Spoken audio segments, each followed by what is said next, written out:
See, Draven has been removed from Mr. Rolls. They don't want to deal with that. I think Thresh might be a consideration. Elise has been removed from Super Hot Crew. So there's a lot of options available here for SK Gaming, and it's quite different to what I was anticipating.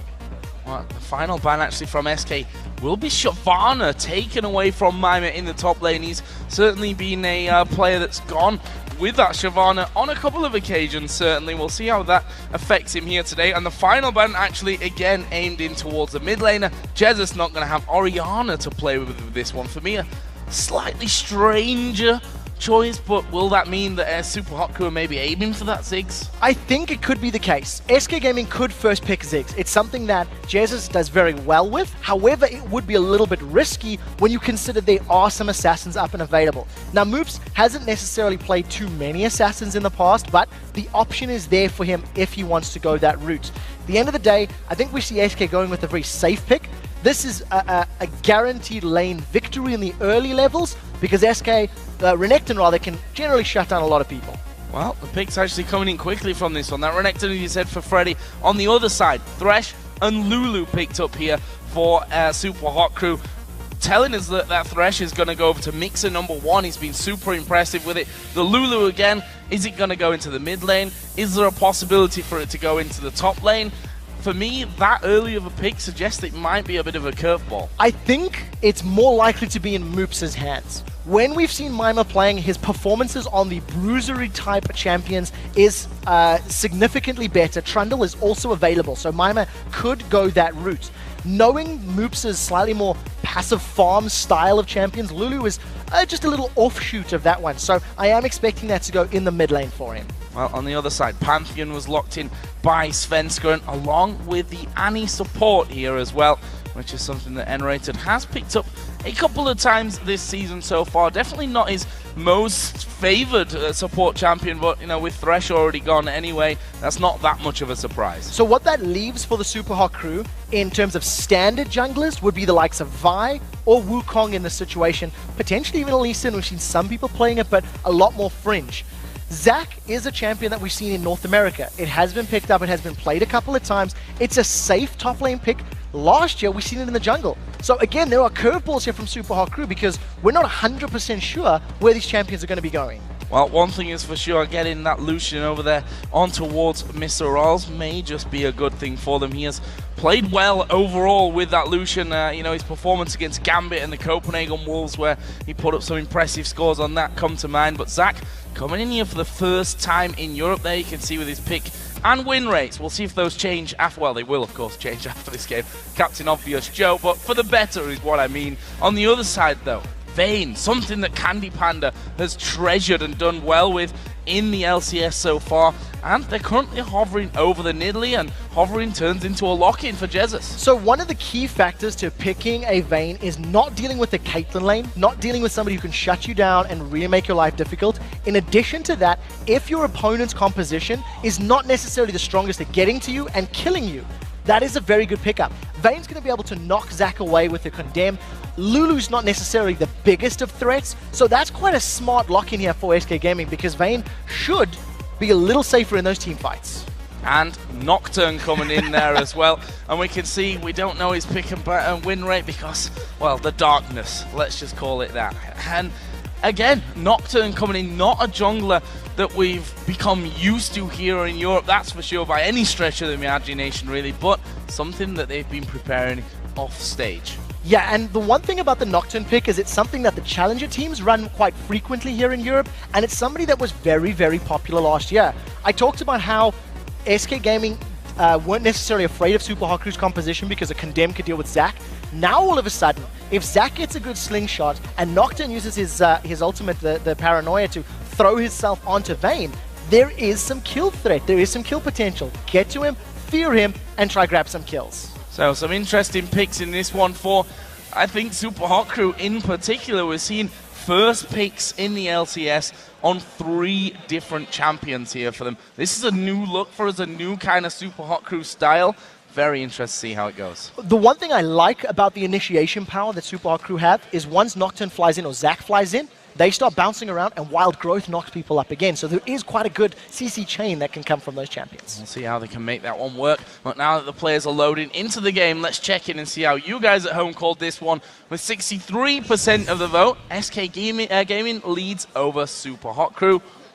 I'm not sure that's too much of a tough. surprise. I would personally call this 50-50. I think both of these teams have been playing well. The fact that Candy Panda got Vayne, which I think in our theoretical picks and bans, it was actually going to be removed. We'll have to see. For you guys at home, remember to stay tuned after the LCS because the European Challenger Series kicks off the second half of the Spring Series today, immediately after our matches conclude. But first of all, we're into Game 2. SK Gaming versus the Super Hot Crew. Two very much informed teams, 3 and 4 wins apiece in their last 5 matchups, and some impressive ones amongst them as well. Wins over Fnatic and Alliance for the Super Hot Crew. Wins over Roccat, Gambit and Fnatic for SK Gaming, their 3 wins that they were in those last 5. So very much important game. They're tied in the table. This is going to separate them. Now what I'm very excited about is we talked about how important the junglers are going to be in this game. I felt that Pantheon was going to be a contested pick. And I think to myself that this Nocturne is a pretty good counter to that. If you consider when a gank begins and Nocturne throws down his ultimate, it blanks out the vision for SK Gaming. So Svenskeren with his Grand Skyfall is going to have to jump in blind, miss accurately, or simply not jump in at all because he's not going to know exactly where the fight is going down. Really excited to see how this one all works out and things. And are we going to see anything at level 1? A couple of teams have been working a little bit more with level 1 and developing some more interesting strategies in there. N-Rated was always a big advocate of level 1 strategies and trying to work them in your favor. Currently we have a bit of a mirror going off. The Death Brush on either side of the river is going to be occupied by both Pantheon and Thresh down on the other side. But as it stands, it looks like we've got that standard line defense and then back off at around 140 to get your buff started. Yeah, and we'll have to see how this laning phase transpires. Remember, this is 4.2, so Mixer's Thresh has slightly lower attack range on his auto attacks, gone from 475 to 450. And N-Rated on Annie has got the longest range support auto attack in the game. So N-Rated is going to be looking to poke and try to get as much damage down to prevent Mr. Rolls and Mixer getting onto Candy Panda's Vayne. And it's a matchup that SK Gaming have run successfully in the past. So buff's going to be taken here. Candy Panda actually taking a bit of a hit down the bottom side from Mr. Rolls. And you have to be careful in this lane. Super Hot Crew do not mess about when it comes to down in the bottom, as we see Candy Panda there not got much health at all. If they hit level 2 here, which they will do a little bit slower than SK, judging by how those minions are coming in, they need to be careful. And Rated does have it. They're going to jump in. They're going to jump in there, but there is a stun coming down. There is the dive in. Candy Panda's low. The exhaust is down. Has Mixer got enough? They've ignited him back. Mixer's low. First blood for Candy Panda. Insane down in the Vayne lane, in the bottom lane. Securing the kill. Super Hot Crew did not use their flashes together. Mr. Rolls did not follow Mixer's flash exhaust up at all, and that ends up costing him. He gets the exhaust on Candy Panda, but thanks to the ignite from N-Rated, they give the first kill to Vayne, which is a terrifying thought. Terrifying stuff as things go forward. We'll see how Candy Panda actually keeps that one moving on, and he's going to stick around from that low health or not. He's got a free bunch of minions to be farming up, and that's going to give him a nice lead over Mr. Rolls. However, we do have Pantheon coming in. Not much for the stiff in there for Svenskeren, to be honest. I'm not sure that he could get involved, and we can see on the minimap he has backed off. This should allow SK Gaming to balance out that power difference between Lucian and Thresh. Once Candy Panda spends the money that he's earned, it does look like he's going to start backing off, grab himself most likely nearly Vamp Scepter, maybe even Boots. He can run around Mr. Rolls and Mixer. Now Jez is in a little bit of trouble. It's caught by the Glue Lance. The slow coming down. Are they going to be able to get in on top of him? Impaler's got the double buff as well. There goes the leash. Jesus is surely going to have to flash, and there is the flash, but it's really late for me. Impaler picks that one up. Svenskeren's going to have to back away as well. They'll be able to keep him slowed, but not enough damage to finish off a second. One apiece, only 4 minutes in. Very good play by Super Hot Crew. Once Nocturne lands that Duskbring on you, it just allows him to chase and kite. In addition to the movement speed that you get from Lulu and the slow from a Glitter Lance, it's very powerful. This is the duel. Sven's in trouble. Oh, Sven is in trouble here. The fear landing, bringing him back towards Impaler, but Impaler feeling like he's not got enough. Nidalee would already have spawned and was already working his way back up towards that mid lane area. In the end, Impaler backs off. That was such a great little duel. Svenskeren lands the stun, blocks the next auto attack thanks to his passive. As Svenskeren throws out the spear shot, the spell shield from Impaler blocks that one, and they both decided, let's not risk it. The moment Impaler started losing HP, he was in risk of being automatically critical hit thanks to Svenskeren's Pantheon. So I think wise play to back away. Impaler's got a kill, he's got a CS lead, and he did a little bit of counter jungling, so strong position to be in. Freddy's having fun up in this top lane here. Mima going very low. Of course, he does have that passive to bring him back to life should he end up going down. Offers a bit of safety in that lane, but also it makes you a very large target once that passive has been popped, we have to say. Now Freddy, with the fact that he's got Ignite, is going to be able to bully Mima's Zac around. This is an incredibly difficult lane matchup because Zac is basically a more effective Malphite in my mind. He's got very strong, long-range initiation that can offer a lot of CC with multiple knockups. The problem is, he's not really going to be able to out-damage or out-trade a Renekton in these situations. In order for Mima to stay sustained, he has to keep walking over those little globules of goo, which you see him doing repeatedly, but he's never going to be able to challenge Freddy or make Freddy's life very difficult without the help of a jungler. So as we revisit bottom lane here, let's have a look at some of the items after that first blood came in from Candy Panda.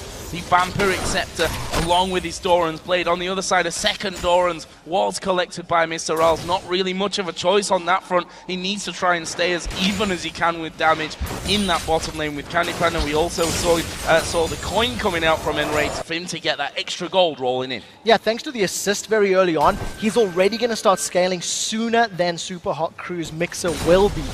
The one thing that we have seen from Enraged whenever he is on Annie, his engages are always very, very good. Annie is banned out against SK many times. It's one of the go-to bans because of the strength that Enraged has on this champion. He's got that stun primed up and he's just trying to zone Mixer and Mr. Ralls. He's doing a pretty good job of it right now. You see Mr. Ralls using his greater range to poke Candy Panda down. Yeah, and good aim as well, going through them. We'll see how that one all continues to develop. In that mid lane, of course, Jesus did die a little early on. A messy fight that came from the mid lane all the way around towards that Wraith camp. Actually ahead of Moops in CS at this point. 2 Doran's rings for him. The Chalice over on the other side for Moops. Going to give him a bit more spam ability, but maybe more importantly, a bit more protection from Jesus' spears. So one of the things I want to highlight from the fact that Jesus is playing that Nidalee is that Ziggs was available. Now on this patch, Ziggs, his minefield did take a bit of a knock.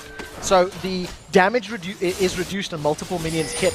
So Jesus has decided to go for a champion that has less wave clear, but significantly harder hitting poke. Going to throw out their spears, and it is a champion he has played in the past. Yeah, twice, in fact, ending with 2 kills in both of those ones. We'll see.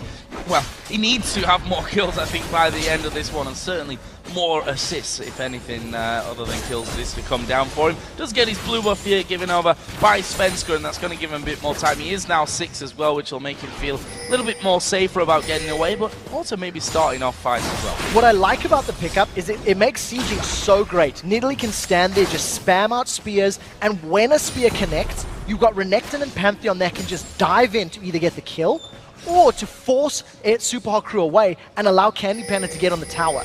And in the pre-game video, Super Hot Crew was saying, shut down Candy Panda split push, stop Candy Panda split push, let's deal with Candy Panda split push. They've gave him the best split push champion in the game in terms of AD carries, because Vayne can duel, can split, and it's very difficult to shut down if he gets ahead. Which he has done early on, although Mr. Rawls, credit where it's due, has pulled a good few minions back from this one, only 4 behind at this stage. There's a blue buff for Moops as well over on this Lulu, which we're seeing more and more appearing in this middle lane. Certainly a great champion. Have we been fully impressed? Have we seen the massive or the full capabilities of the Lulu yet? So out of the Korean and the North American scene, I think we've seen some great Lulu players. Link, in particular in NA, stands out as a good player, and we've seen it a few times in EU. But Nukeduck is the only player that's really impressed me with how he controlled. Now we do see the first man drop on Mr. Rawls. The man drop, the bear drop coming in. Rawls is dead from this one. Not going to be able to escape that, I'm afraid. Double stuns. There's just no getting back from it. There's nothing he can do about that. He used his barrier, but look at this. Impaler going to use the darkness to get in, but he can't catch Jesus, who actually did use his flash there just to back up. We'll see if Super Hot Crew can take the tower. I don't think so at this point. And that leaves SK with control over the bottom lane and sets them up there for Dragon. Yeah, very, very good play from SK. They grabbed themselves a kill on Mr. Rawls, instantly chain that into a Dragon. So this is going to give them a nice, healthy gold lead.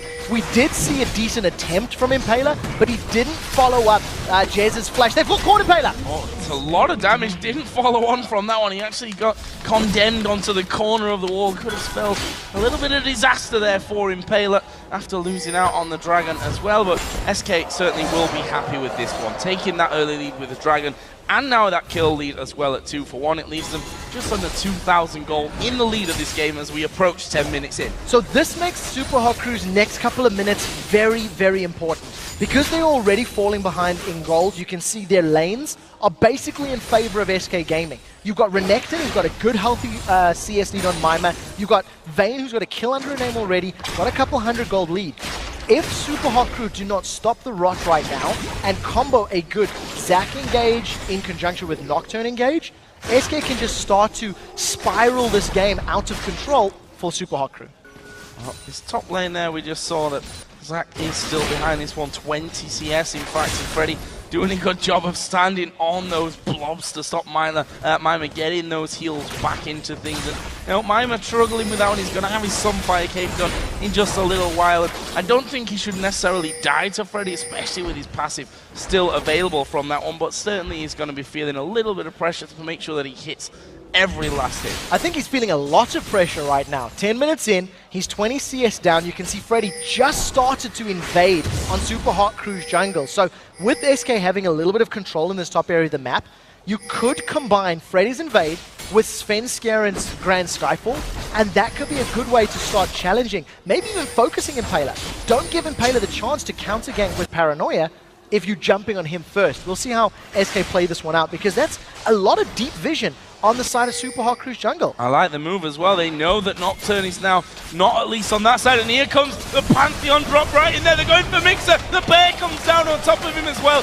It's Candy Panda who picks up kill number 2. This bottom lane is absolutely out of control for SK now. The theoretical counter, or at least potential counter, to a Pantheon man drop was there from Impaler. But Super Hot Crew have not been able to use it. We've not seen that Paranoia used to deal with the Pantheon ultimate or to try counter it in any way. And now that you've seen Impaler in the bottom lane, he showed his face. Freddy is 100% confident, farming between these towers in the top lane and making Mima's life even more difficult. Steady Freddy, as always, up top there. And he's not missed many a beat, to be honest, this season. We've talked about it so often that he's been such a rock in that top lane for SK Gaming, and he continues that trend here, making sure that he takes all the CS as he goes. Mima doing, I think, the right thing in this scenario as well, and making sure the wave actually stays quite far up. There's going to be no turret damage coming in from either side. What's great about that decision from Mima is that he's also reducing the chance of being tower doped. As long as he knows where Freddy is and the minion wave is not at his tower,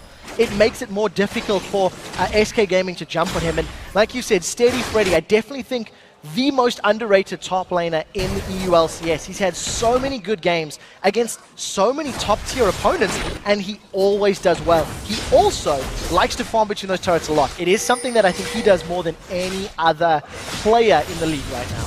And doing it to great success. There's that ward timing out from Freddy just moments ago that he put down, and that gives them vision of Impaler. Lets them know, okay, Jesus, from this point, you're the guy that could be in trouble when that Paranoia, if that Paranoia comes down. In the end, though, Jesus just sits back on his turret, continues to farm, gets the heal from himself. He's plenty happy in that mid lane. So the question for me now is, where do SK go from now? Dragon's going to spawn in 2 minutes' time. Freddy has not left this top lane. He's made no intention of leaving that lane with the exception of invading Super Hot Crew's jungle. So I'm anticipating Svenskjaeren to move his way to the bottom lane, challenge for the next Dragon, and then maybe start the split push game. Let Jesus and the rest of SK defend Super Hot Crew's pushes, throw spears out to prevent them diving, and maybe allow Candy Panda to determine the tempo of the game with his bait. They've got so much vision down all over that's catching Super Hot Crew. There's a spear coming through. A little bit too late there to actually steal that one away. But they know that Impaler, they know that Moops was down on that bottom side. Mima's now in between the turrets of Freddy in this top lane. So this top lane is really having kind of not even a battle against each other. They said, we don't care about the harass at this point. We're just going to go off onto our own little beaches of our islands and chill out and have fun in there. And the bottom lane is because of this. Svenskeren has ganked Mr. Rolls multiple times. He's in range for another man drop. This time, however, Impaler is finally in range to counter it. He's just started recalling. And part of the reason, actually the reason Freddy and Mima have just decided to farm on their opponent's side of the map is because Impaler and Sven have been called to this bottom lane so many times. It looks like Impaler's going to make his way down here. If another tower dive comes in from Svenskeren, Impaler's going to need a little bit more time to get in range for that paranoia. Well, Svenskeren has actually backed away from that one.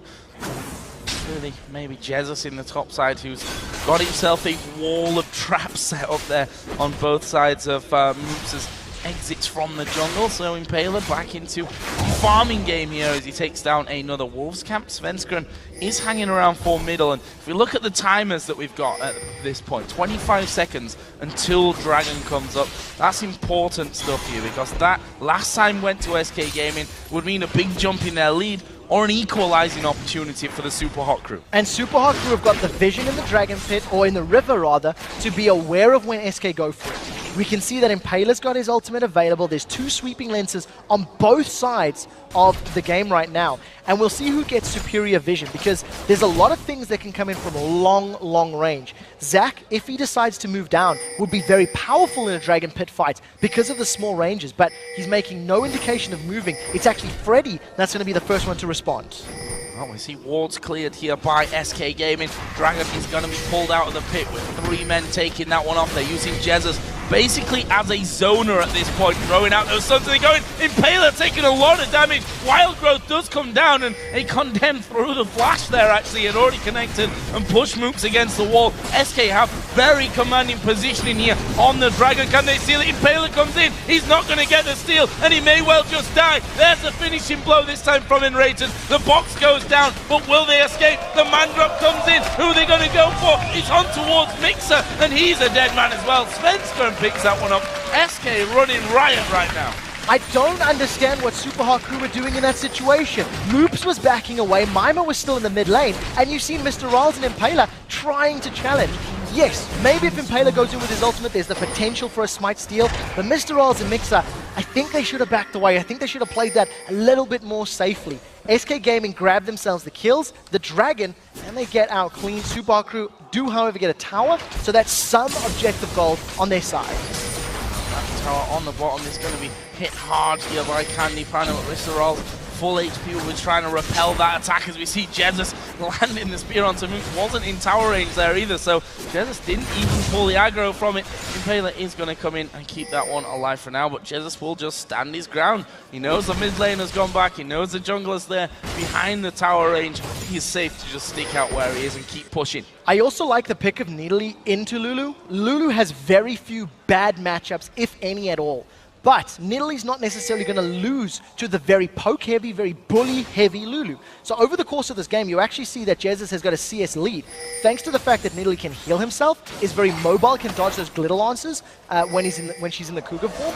And it's just allowed him to go even and actually pull ahead of Moops' Lulu in these opening 17 minutes. So it was a very smart, not the word counter, but it was a very smart pick into that champion. Look at this bottom lane in terms of the overall picture. 2-0-2 for Candy Panda, just slightly behind in CS here of Mr. Oz. He's got that Blade of the Ruin King in as well now. On the other side, Bloodthirster did get completed already by Mr. Oz. Only the boots really separating their build at this stage. And I think if I were Mr. Oz, I'd like to see him maybe go for a Trinity Force as his next item. It'll make him a little bit more powerful in these smaller skirmishes, give him a little more dueling potential against whoever jumps onto him. If he goes for the likes of a Last Whisper, it's basically going to make him a culling bot and just really amplifies the damage that culling puts down without giving him those one-on-one or 2v2 situational power spikes. As it stands, SK are just happy to keep laning. It's been a fairly slow, drawn-out laning phase with multiple ganks on bottom. That's been the story of the last 20 minutes. Palin here actually decided to go counter jungle the Wolves, but he may lose his red buff. Well, he will lose his red buff in the end. Svenskeren, having the help from Freddy as well, will lose out on his Wraith camp as well, but he's more interested in this bottom lane, it seems. It's going to be quite difficult to tower dive this bottom lane because they don't have as much instant on-target hard CC. The fear from Nocturne is to channel, Mixer needs to land a Flay or a Death Sentence, which is skill shots, and Lucian's obviously not going to offer in the way of crowd control, so Impaler doesn't actually pull the trigger on that tower dive. Does get potentially caught out, takes the Lantern to safety thanks to Mixer. Takes the Lantern and gets his red buff back, which, much to the annoyance of Svenska, I think there he was trying to get down fast enough to prevent that one from slipping away from him. The mid laner's going to be getting their blue buffs on their spawns as well. That one in for Moops, and Jesus in the meantime just hammering through on this middle turret. Svenska are going to join in, and well, that's what happens. Moops left his lane to get blue. It's left that mid turret completely unattended, and it's a nice pickup for them. Yeah, it definitely worked in his favor. Mimer's now in trouble from Freddy. We do see Pantheon moving in range. There's a Skydrop! Oh, this is going to be risky. Mimer has that passive available. What's he going to do? He bounces around, but there is the pop instantly. Freddy's tanking up the turret. He's gone with the Spirit Visage first, so not masses of armor, but they've got the damage, that's for sure. And Mimer does go down for the first time in this game, and that's going to further increase how far he's fallen behind Freddy. And look at Jesus, is able to just leap away in Cougar form. We didn't see Impaler going for the paranoia, didn't combo himself with Moops' Lulu, and that just allowed Jesus to get away. So they trade top tower for bottom tower. Super Haku at least staying even on towers killed. But once again, SK Gaming making a play, making an aggressive notion, getting away with it, and Super Haku with no reply. 2-2 on the towers and 6,000 gold that they are falling behind now at this point. So see that how that one develops. The top lane is actually, or Mimer in particular, obviously just after dying, picked himself up the cowl and that Warden's mail as well. So he's kind of split on two different items from that one, but also allows him to balance out his defensive statistics a little bit more on that. One thing that he's struggling with, of course, is that farm, because Freddy's just been a beast in the top lane, been harassing him constantly as he comes out to farm, and up until, to be fair, 20 minutes in this game, despite the harassment, it managed to stay alive. Yeah, nobody actually went there though. It was just leaving the top laners on an island, and they farmed themselves up. Jesus is hiding in the bush. Spear does not connect, but Super Haku will be aware of it, and you see they back away instantly. The biggest story of this game right now is the fact that Candy Panda is ahead on CS and kills. Oh, they're going on in rated! Paranoia goes in there, Impaler gets the wild growth. They've gone for Candy Panda. They've got Candy Panda as well. Moops goes down. There is Tibbers on towards Mixer. I think they're going to have to back away here, SK Gaming. They do start to back away. Jesus going to throw a couple of spears over the side. Doesn't have the range to land on towards Riles, who stepped back to avoid it. There was another one thrown in. Meanwhile, Freddy having a good go at this middle tower. Mimer's up in the top lane pushing the tower down as well, and the reason that Super Haku got away with that fight was the fact that Mixer landed the hook on Candy Panda. Super Haku invested all their damage onto the vein of Candy Panda, even though Impaler was sort of zoning people with that paranoia, and worked out in his favor. Mimer's going to get away. This is a good Skyfall just to save the tower, basically. Yeah, tower saved there by Svenska. That should be off cooldown once he gets called in, although that takes him about as far as he could possibly be away from the Dragon, which has spawned in, and we can see that the Super Hot Crew have already made their move over towards it. There is a timer on this one. Oh, they know that the Grand Skyfall is not available, so this is actually a smart play from Super Hot Crew, realizing that SK can't jump in there, and I think realizing that SK were backing away and dead, this is a very quick, good decision-making play for the team. The problem is, it's a little bit late. You know, Super Haku are 5,000 gold down, they've lost 4 towers, they've got very little map presence, and it's going to be a very difficult job, especially on the vision side right now, dealing with 3 sweeping lenses, gaining control of the sight game, which will allow them to get control of the map. A couple of other items coming in. The Black Cleaver for Svenska. Actually, we see Impaler going a little bit of a different route this time, and he's going to be building up towards that locket. So we've seen the locket pickups into the shield. Freddy's in a little bit of trouble. I was thinking Mimer's going to go in to sides against it. And we've seen the lockets generally on junglers that get ahead. Normally, if you've got a couple thousand gold from some kills or some towers, the shield that you get from Locket of the Alliance Solari after upgrading from Aegis works very well in your favor. At this point, I think because Impaler's behind, and his team is behind, the stats that that item will give him should at least make up some of that deficit, but it's by no means going to be enough to make up 6,000. There's another blue buff picked up by Jesus, who has a Rabadon's Death Cap now added into the themes of Holy Grail from earlier on. Our top lane is going to be a continuation of head bashing between Crocodile and Zac. Mima obviously going to take quite a bit of damage from it, but he doesn't seem too worried. He is a red buff takeout once again. Second time in a row for SK. Impaler replied last time by taking away SK's red buff. We'll see if SK can get down there and control theirs this time around. It's so much riskier for Super Hot Crew to go that deep into SK's territory because they have so few towers to fall back to. We do see SK with an aggressive invade. Impaler's in trouble. Oh, Impaler in more than a little bit of trouble from this one. It's a good spear. The spear flashed away from there, and somehow he manages to live through that one very, very closely. I'm even caught out as we are going to see Mima again push towards that turret by Freddy, and here comes the man drop. Can they lock him down? He tries to jump up in the air, but he's been stunned already. Freddy gets the kill. Jesus has come on to help out with that one. Didn't even need him. That's another kill. Yeah, Mima didn't have his passive to come back up, so unfortunately he gets taken down. When he's bouncing all up and down, gets that tenacity, allows him to at least get away from the stun a little quicker. Now the rest of Super Hot Crew trying to defend. Oh, there is Mixer caught out by Tibbers. They're going to throw a lot on him. Wild Growth actually coming down as well, and Rated is going to die from this one, and they've repelled this attack here. This is good from the Super Hot Crew. Spears coming in from the side there as well, but in the end, I suppose a drawn out 1-for-1 in the end. Yeah, trading support for top lane. Had Mima been in that fight and been able to offer some initiation with the elastic slingshot and let's bounce, that could have gone so much better for the Super Hot Crew, but they didn't have that front line. Once again, we've seen Impaler diving on the back. This time, instead of trying to zone out Enraged and the rest of the team, Impaler tried to zone out Candy Panda. Used that paranoia, threw down the fear on Candy Panda, and Candy Panda was forced to back away. He wasn't on the tower, he wasn't on the champions, and it allowed Super Hot Crew to get the kill and get out. Now, a few more items being picked up from this one. That Locket of the Iron Solari, for example, now done. Actually was done just before that last fight. The Lich Bane in there for Lulu as well. Lucian's got his last Whisper on top of that Bloodthirster. So a little bit more developed in terms of items here, the Super Hot Crew. Kind of showed during that last fight where they were able to do more, able to repel SK Gaming from that serious attack up onto the inner turret in the top lane. Yeah, and of course, SK were quite overextended. They were fighting behind the turret. They took a lot of damage early on. And because Freddy wasn't able to run amok in the backline, Freddy was forced very, very low, took a lot of damage from the tower and from Moops' Lulu. He didn't offer anything in the way of zone control or presence. So without that front line, SK are a little bit fragile. But they do have a 6,000 gold, 7,000 gold buffer right now. So they can afford to play a little riskier because they've got the additional stats to actually mitigate that risk they're taking. One thing that we've not heard from the crowd here or from us yet is ooh when a spear comes out, but we're getting to that level now. Another blasting one added in. And there, of course, was the ooze from the crowd. I kind of asked for that one. So part of the reason it hasn't happened, I think, is because we've had no real siege situations. We haven't seen Super Hot Crew sieging down SK's turrets where defensive spears would hurt, and we haven't seen SK grouping up under a turret of Super Hot Crew to throw them out. What's basically happened is SK Gaming have had better ganks, which has given them turrets uncontested.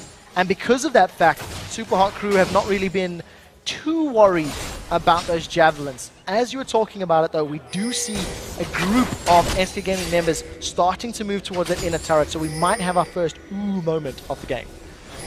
Well, I can only hope so.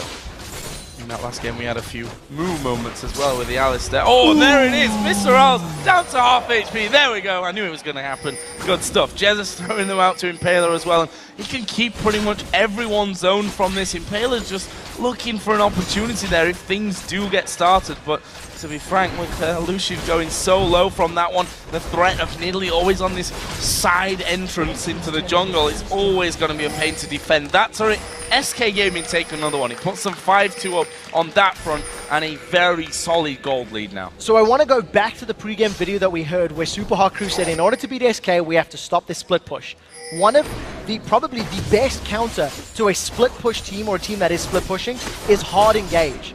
And when you've got Zac and Nocturne, that is very, very hard engage. The problem for Super Hot Crew is, because they fell behind so much so early, they haven't been in a position where they can engage on SK Gaming. They need to do it soon, or this 9,000 gold lead is going to cost them. Oh, Mima here, gonna have his passive pops, and they should have enough damage, but will they commit to this one? Svenska pulled in, box goes down from them, there is Impaler coming around the side as well. Couple of men down to half health there for SK, but maybe not the more important ones. They still have Jesus to poke away from the side, and he does so. Mixer down to half HP, and Ward's put over the side there to try and get vision of Jesus, but he's going to continue to be a menace, and it's kind of easy to throw in those speeds. Of course, as I say that, he flashed straight through the middle of them, dodged by the Super Hot crew. This turret is very low, and a fight might cost the Super Hot crew. Now, SK Gaming know that there's no paranoia and there's no let's bounce. So the threat of being grouped up under this tower is a lot less, which is why SK Gaming are sticking around.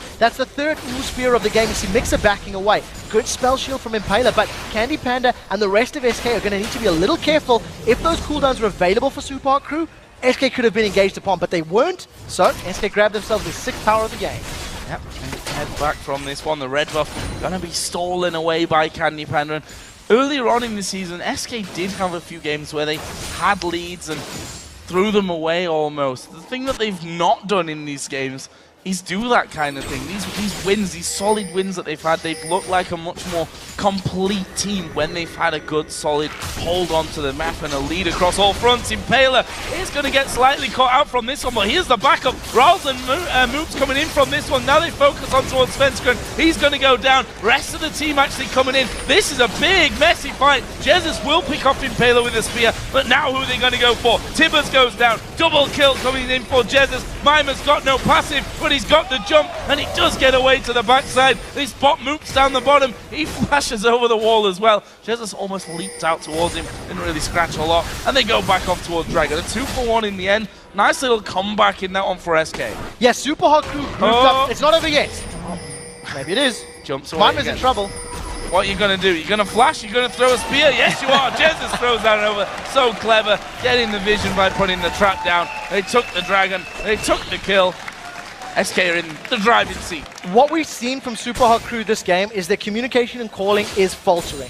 From the very, very early moments of the game, where Mixer flashed forward and Mr. All did not follow it up, they gave up first blood. It cost them. This is a replay of the fight, and we see, first of all, it actually starts with Candy Pan and Sven being overextended. Now look at the positioning here for Super Hot crew. They come in, they're grouped as 5. All 5 members of Super Hot crew are together, and they split up. This could be a little bit of overconfidence. You see in the bottom lane, Mr. Oz and Mixer going on their own mission, and it just leaves the rest of the Super Hot crew backline to get shut down. Unfortunately for them, cost them multiple kills and that Dragon. So, well, it cost them a Baron here. Good hook onto N-rated, but sadly for them, nothing to follow up with. There is that ward, or a pink ward, I should say, at the front for SK. And that will allow them to clear out the green ward at the back that was put down for the Super Hot crew. And the second one. Will they start this Baron off, though? They've got no vision actually on the backside there, apart from that trap that's just granted them a little bit as they went down. And in the end, it's just going to be a bit of an exchange. That's what they were trying to do all along. Aggro the Baron to stop N-rated hanging around in the pit. So the one saving grace Super Hot crew had was if Zac and Nocturne got onto Candy Panda, they could potentially have killed him, which then could have allowed a 5v4 Super Hot crew to win a fight.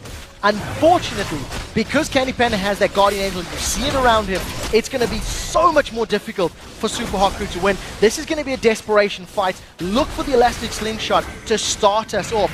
SK have peeled away. They want the fight instead. There's the first spear going to land. Is there a stun? Yes, on towards Mima. Candy Panda's actually at the front, but look at that. He tumbles out towards the back. Impaler gets Wild Growth. Mima bounces around, but that's not going to save him. Impaler's dead as well. Moves all alone. He gets stunned up. That's a play to the Ruin King. Renekton hammering away, and now they're chasing onto Rawls.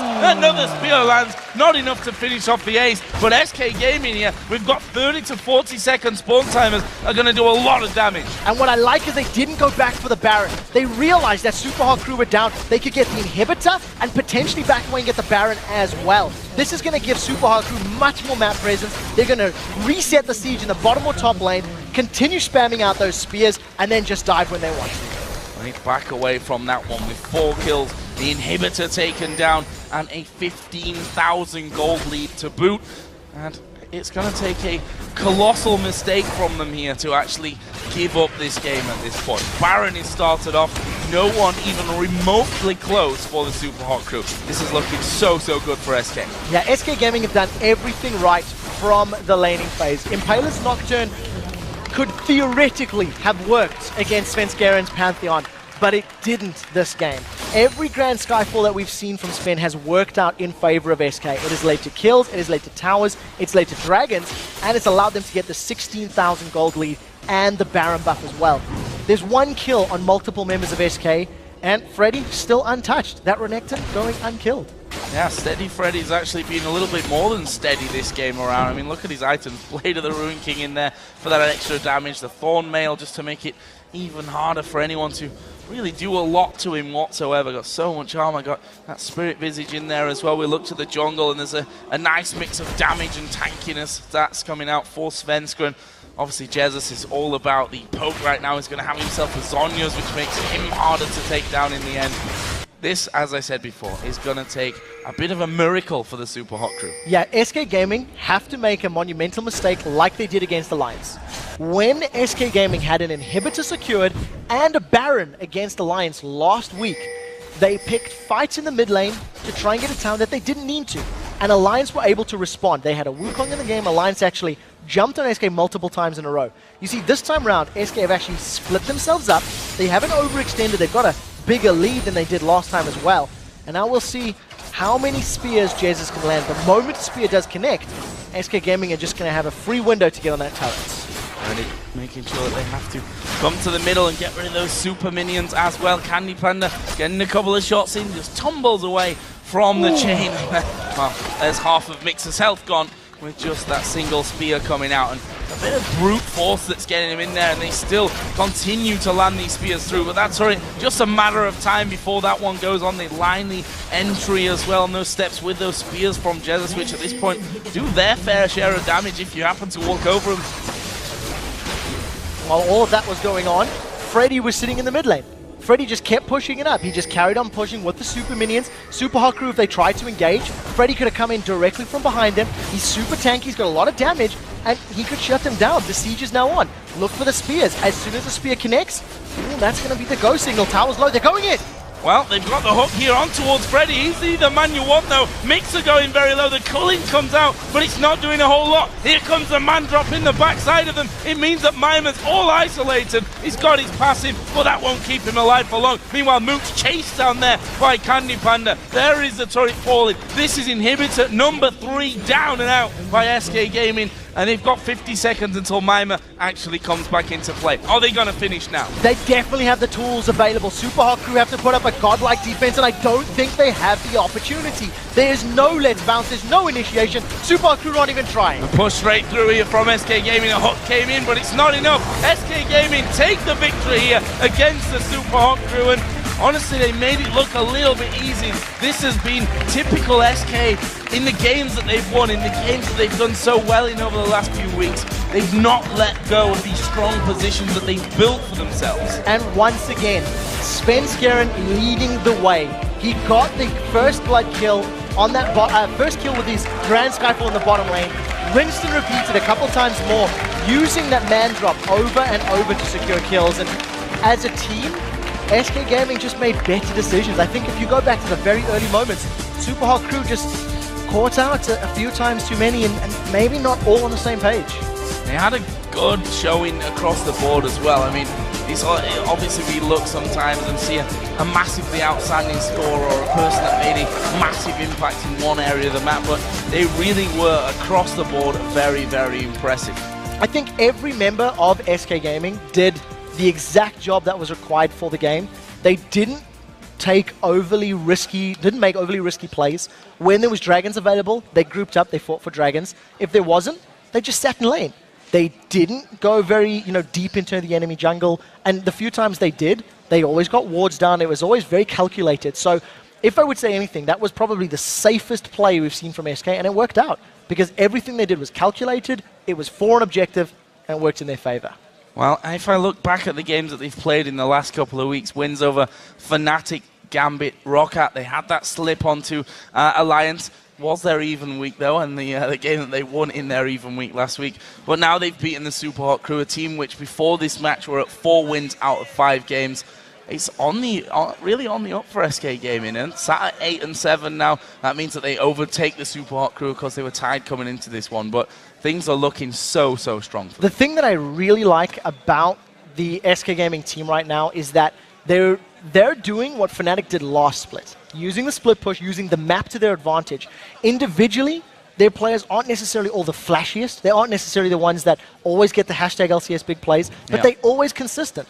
You seldom see a member of SK Gaming underperforming or really losing their lane or being stomped. It's always on par with what you need and what you expect at this level of play. Brilliant stuff. Another win for SK Gaming, guys. We need to head back to base, but when we return, Shocks and this guy here next to me will be speaking with Jesus from SK Gaming. Then it's on to Millennium, who desperately need a win to start climbing the table, versus the second place Gambit, who are back in action this week with all their starters in place. But first, let's hear how Aranea hopes to break his curse against the men in suits.